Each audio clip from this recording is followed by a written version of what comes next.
এই শুনো, এবার যদি রুকায় বিদেশ থেকে টাকাটা ভাড়া, তাহলে সামনে দিয়ে গরুর লাগে একটা বড় করে একটা গলি করবাম।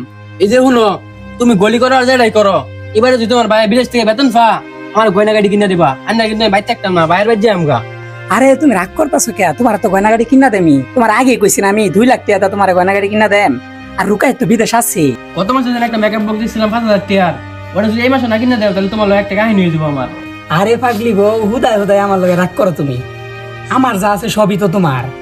ভালো হয়েছে, আমার গয়না গাড়ি আর মেকআপ বক্স কিনে দিলে হয়েছে, আর তোমার স্যার কেটা কিনা দিব। এই সময় আবার কেটা আইলো দেখে তুমি। তারাও আমি দেখে আইতেছি কেটা আইছে।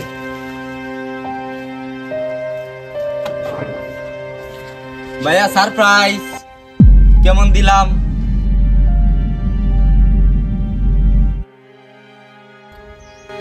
কিরে তুই কওয়া নাই বলা নাই হঠাৎ করে আয়া পড়ছস? সারপ্রাইজ দিলাম তুম করে। কিন্তু তাই বইলে আমাদেরকে জানাইবার প্রয়োজন। কার সাথে কথা হইতেছো? আরে দেবর তুমি কখন আইছো বিদেশ থেকে? ভাবি এই তো মাত্রই আইলাম। তা কেমন আছেন আপনি? আসি কোন রকম। তুমি বিদেশ থেকে আইবে ডাঙ্গো জানাই আইতা না। আর তোমার ভাই আছে আমি আছি, একটা ফোন দিয়ে আইলে তো হইতো নাকি? আসলে ভাবি আমি আরে ভাবি পুলার অনেক দিন ধরে বিদেশ আইছে, সব আলাপ কি এনে করবেন, ঘরের ভিতর লই যান। ঠিক আছে, তাইলে আয়ো ভিতরে।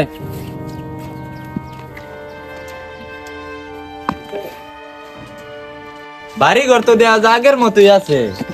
বাড়ি ঘর তো সব আগের মতোই আছে। ভাবছিলাম তুই এই বছর টেয়াটা ফাটাইলে এই সামনে দিয়ে একটা ঘর গলি করতাম। তা টেয়া পয়সা কি মানছস? আর দেবর তোমার বিদেশ থেকে নেকলেস লইবা গেছিলাম ডায়মন্ডের, ওটা আনছো? আরে ভাই আমি তো খালি এই মাসের বেতনটা লইছি, আর আমি যে সারা বছর টিয়া পাঠাইলাম 2টা বছর ভরা। তোমরা এতদিন কি করছো এটা টিয়া দা? কি গো তোমার ভাই কি গো শুনছো? আর তুমি আমার নেকলেস না লয়ে বিদেশ থেকে আইলা কিয়া? তোমার নাম কবে করলাম নেকলেস লইবার একটা?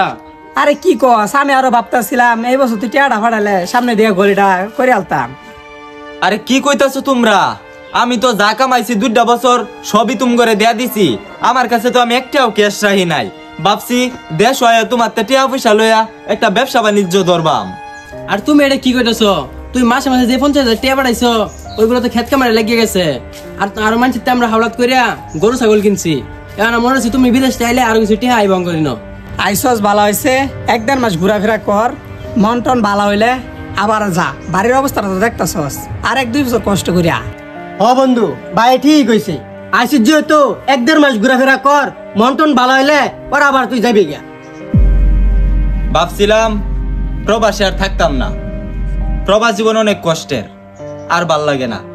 2টা বছর অনেক কষ্ট করছি, নিজের মাথার গাম পায়ে ফেলাইছি। প্রবাস কি এটা আমার চেয়ে ভালো হয়তো কেউ জানে না। অনেক কষ্ট করছি 2টা বছর। ভাবছিলাম দেশ ওই 2 ভাই একটা ব্যবসা বাণিজ্য করাম, তাইলে 1-1.5 মাস পরে হইলেও যাওয়ার লাগবো, আজকে গেলেও যাওয়ার লাগবো।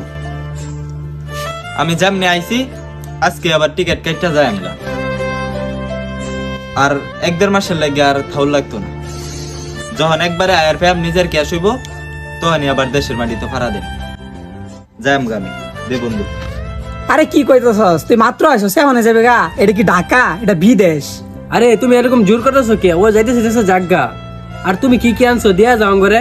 আরে তুমি চুপ থাকবা। ভাই তুমি চুপ থাও। এই যে ভাবি আপনার সবকিছু এনে আছে, আমি সবকিছু দিয়া গেলাম। খাওয়ান আপনারা, শুয়ে খাওয়ান আপনারা। প্রবাস জীবন যে কতটা কষ্টের এটার ব্যাখ্যা একমাত্র একজন প্রবাসী দিতে পারবে। আর আমাদের সমস্যাটা হচ্ছে আমরা আসলে প্রবাসীদের প্রবাসী না, টাকার মেশিন মনে করি। কখনো একজন প্রবাসীকে জিজ্ঞেস করছেন 10টা টাকা ইনকাম করতে কতটা কষ্ট হয়? কিন্তু ঠিকই তো নিজের আবদারগুলো তাদের সামনে উল্লেখ করে দেন। আল্লাহ পাক সবাইকে বোঝার তৌফিক দান করুক।